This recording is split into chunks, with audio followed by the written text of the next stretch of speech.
Welcome back to the Empire Builders podcast. Dave Young here with Stephen Semple, and we're talking about empires and how they were built.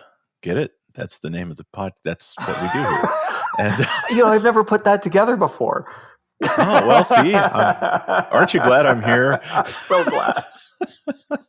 You whispered the three letters UPS into my ears just as the countdown started, and I'm trying to think of a UPS story. And mostly what I think of when I think of UPS, think back years ago, I sort of remember, I think, their start, but I remember that being a UPS driver was a way better job back then than it is today. But that's probably not a big part of this story. So let's talk about how they started. Pretty sure it was UPS recently that actually just put through a new pay package and benefits and things along that lines. That really ramped up what people are being paid at UPS, if I remember correctly. But you're right. This is not a big part. It's not a big part of the story. How'd they get started? How long have they been around, Stephen? They were founded on August 28th, 1907. I feel like probably I lived in a town so small that we didn't have one until maybe the 60s or 70s. Like they just didn't show up. Well, and this is an interesting part. There was a big challenge to them becoming nationwide. They were founded in August 1907 by James Casey and Claude Ryan in Seattle. I didn't realize that they had started in Seattle. Okay. And they actually first started as their original name was the American Message Company. And today, of course, is known as UPS, United Parcel Service. They do like 90 billion in sales and have over, 500,000 employees. Like just what a monster they've become in the space. But basically, they started around the time California joins the Union. And what ends up happening now, I know Seattle's not, and before people go nuts, I know Seattle's not in California, but I was just trying to, historic landmark. It's the West Coast, yeah. Exactly. But I get it. Before people didn't all join at once. Yeah. So California joins the Union. There's this growth happening. In the West, there's this need to transport items, and it's hard getting things to the new territories. And lots of delivery services pop up. Wells Fargo pops up for the transportation of money. The Pony Express is created for transporting of mail. Now, of course, the Pony Express only lasts 18 months because the telegraph wipes them out, right? Right. But here's the interesting thing with the telegraph. With the telegraph, you still need a messenger service to run the last leg, to take it from the telegraph station to the person. So Jim Casey's 19 years old. He's in Seattle, and he sets up this business for basically running the telegrams. That's how they start. Okay. They're the last mile guy. That's the reason why they're the American Message Service. They start off as being the last mile guy. But what they also start doing, they also have this idea where they start doing errands for people. So a customer goes to merchant, they follow the customer around, and then they basically help deliver the packages. And it morphs into kind of this errand business, and it's weird. They're doing all sorts of things, and it's like DoorDash. And it takes time, and it's hard to schedule the time because people take longer and all this other stuff. Nobody's got iPhones. Yeah, exactly. But the combination of they're doing this messenger service and they're doing this errand service, and it's the early 1900s, and they start noticing this popularity of department stores popping up. Okay, yeah. And most people don't have cars. So Casey realizes that this is growing, and what he does is he makes a deal with some merchants to become the exclusive delivery service for them. This new idea. So he would now go to the store and say, hey, people buy stuff in your stores. I will do the delivery to their home. This idea starts to catch up because in 1913, the post office starts doing parcel deliveries. But this whole idea of doing this delivery service ends up becoming a hit with the department stores. And in 1913, they acquire a Model T Ford, and they form the Merchant Parcel Delivery Service. Now, here's the interesting thing. Some places I saw the date for this company as being 1918. Others I saw in 1913. So I'm not entirely sure when that happened. But this idea of delivery innovation at the time was really big. And they also started doing innovation in how things were delivered. Because traditionally, how things would be delivered is you'd have your package, I pick it up and deliver it. Well, what they started to do was bundle things together that were going to the same area. Oh, Dave and Susan live close by, so we will give that to this one delivery person. And that was an innovative idea. And what they started finding is that they could replicate this idea in any city. And so they began buying, small delivery companies and expanding. And they hit an obstacle when they went to San Francisco, because in San Francisco, there was already a company called Merchant Parcels. So they had to change their name. And that's when they became the United Parcel Service. Okay. Was because of that. That's when they became UPS. To compete in San Francisco. I thought it was going to be that the Model T couldn't get up the hills, but that's not. It was the name thing. It was the name thing. Now, at this same time, they decided that what they really need to do is do some branding and have standard uniforms and all this other stuff. And here's why they decided on the color brown. And I thought this was brilliant. First of all, it doesn't show dirt. It stays clean. Right. And if you think about in those days, like operating Model T Fords and things like that, you were going to get dirty. It's the color of dirt. Yeah. But the brown they picked was the same brown that Pullman rail cars were. Now, if we go back to the history of Pullman rail cars were the elegant rail cars of the time. Like if you were going to travel posh, if you were going to travel elegant across the United States, you traveled via a Pullman car. Everyone knew who they were. They were a well-known brand. They were aspirational. So what these guys decided that they wanted to have is the halo effect of Pullman. So they did it the same brown. And that's why they picked that color brown. And because the people that they're delivering for have probably all been on a Pullman, right? So they would absolutely have a halo effect. Or be aware of it and would like to be in one. Yeah. And they did lots of logistical things. Like they were just not a delivery service. They actually did a lot of training for the drivers. So for example, one of the things that they recognized was A was dangerous and B was slow, was left turns. So they would map things out for the drivers to try to make it so that there'd be no left turns in the routing. And they were doing this back then. They were doing this back then. And also so that they would never back up. They would map things so that they would try to make it so that the driver would never have to back up. The driver would carry the keys in their right hand. Okay. Right? So there was a whole thing that they studied about the keys being in the right hand, because I always forget that for most cars, the ignition's in the right hand. This is the weird thing with a Porsche, the ignition's in the left. Oh, you had to bring that up. But it was funny about us going right hand. Why the right hand? Oh, right, that's where the ignition is. It's weird when I get in a rental car. At first, I can't start the damn thing. You're just like, oh my God, there's a first world problem if I've ever heard one. Even back in this time, they were doing these logistics to make the delivery more efficient, safer, more effective, all of those things. And by 1930, they have 400 employees and they moved the head office to New York. By the 1940s, they're in 17 cities with thousands of employees. Shopping habits are starting to change. The suburbs are popping up and people are getting, bigger cars. So this whole department store delivery starts to wane, right? Because you got a big car, you're out in the suburbs. Yeah. It's not as big a deal. So UPS decides at that point, they're going to take on the post office for parcel delivery. Stay tuned. We're going to wrap up this story and tell you how to apply this lesson to your business right after this.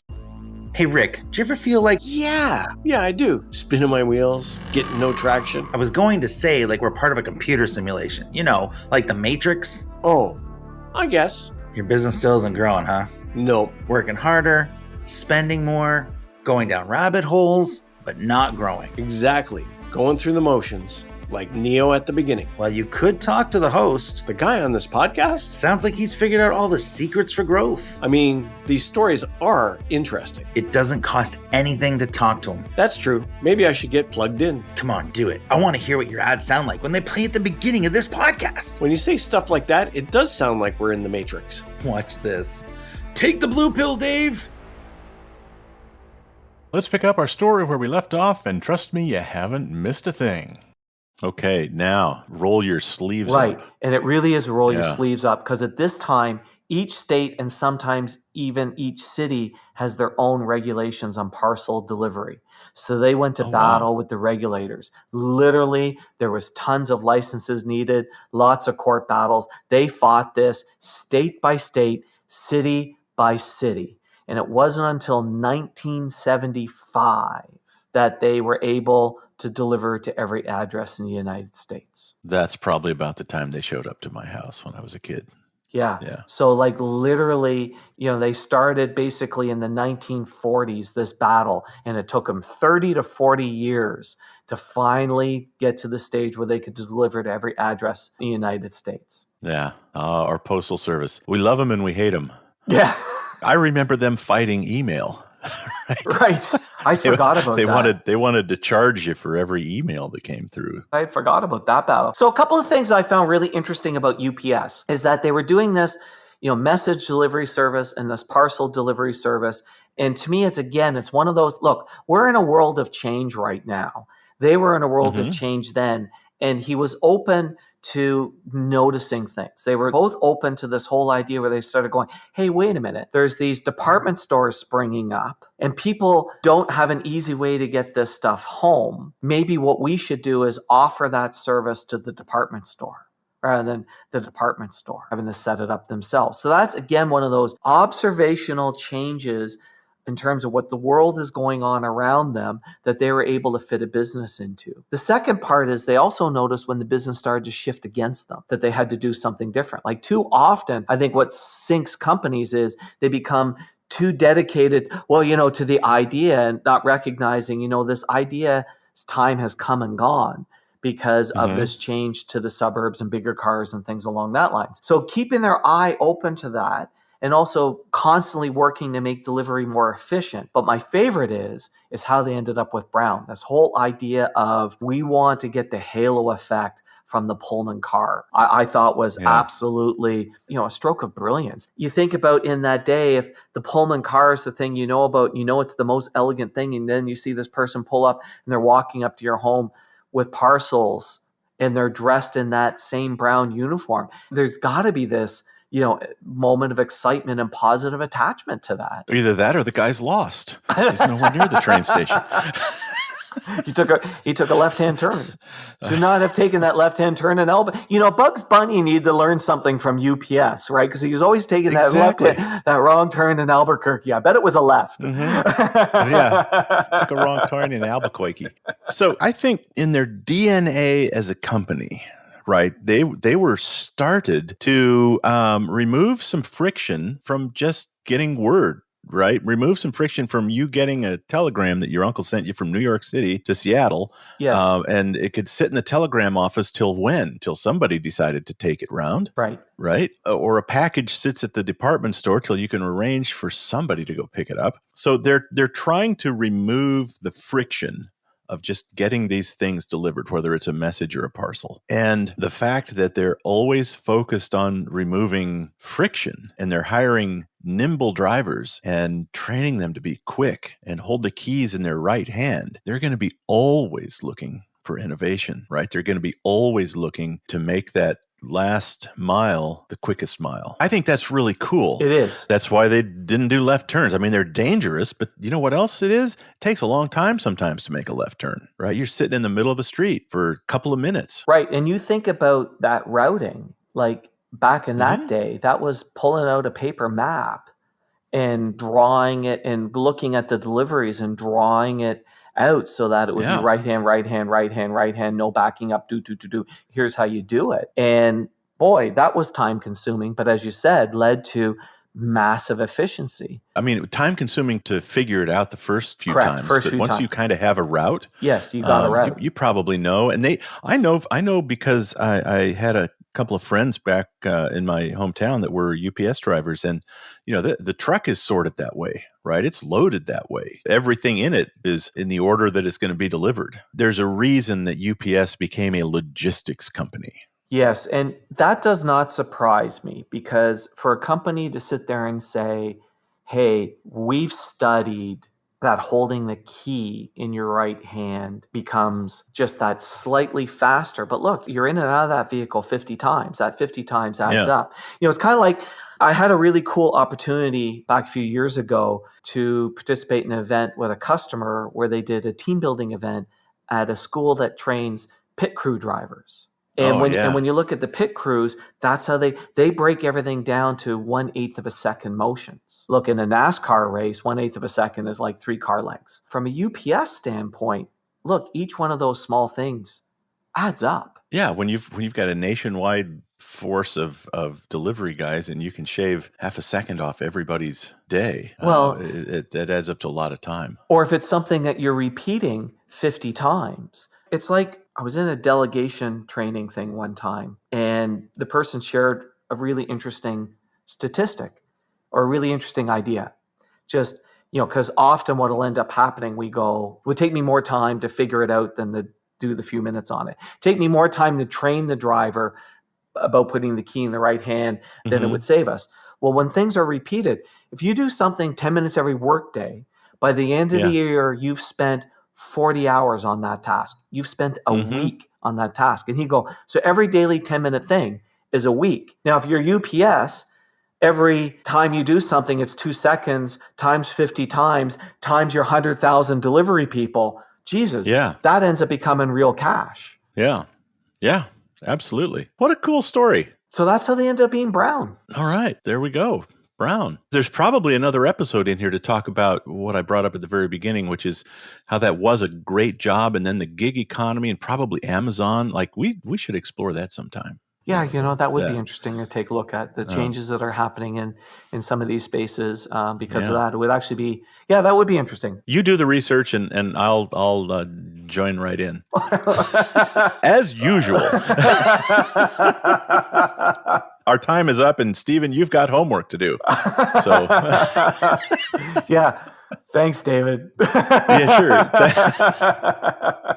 Thanks for sharing the UPS Brown story. You want a Brown joke? I have one Brown riddle. Oh, sure. I attribute it to Monty Python. We'll end with this. What's brown and sounds like a bell? I have no idea. Dung. Oh, God. Goodbye. I know. It's terrible. Bye. Hey, I just wanted to add this note.